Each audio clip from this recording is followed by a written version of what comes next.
Hello friends, दीपूस क्रिएशनमध्ये तुमचं मनापासून खूप खूप स्वागत आहे। तर बघा, हे आहेत लोणचे। लोणचे घरात असल्यावर ना खूप काही असल्यासारखं असतं। आपण कुठं गावानं थकून वगैरे आलो ना, मग घरात लोणचे असले ना खूप आधार असतं। काही भाजी कमी पडली तर लोणचं निभावून जातं। खिचडीसोबत लोणचं खाऊ शकतो आपण, पराठेसोबत लोणचं खाऊ शकतो, उपम्यासोबत लोणचं खाऊ शकतो। कोणी पाहुणे आले तर त्याला साईड डिश म्हणून लोणचं वाढू शकतो। म्हणून घरात लोणचं ठेवावे।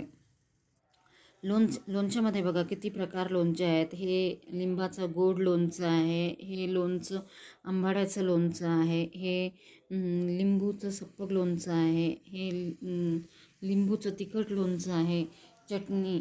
घरात लोणचं, मेथकूट हे असे प्रकार असले ना मग काही चिंता राहत नाही। घरात थोडंफारही काही कमी पडलं ना मग लोणचे असले की खूप छान असतं। हे लोणचं आपले भारतीय संस्कृती, भारतीय ची एक शान आहे। लोणचं असलं ना काही चिंता राहत नाही। थोडी भाजी संपली तर आपण लोणच्यावर निभावून घेऊ शकतो।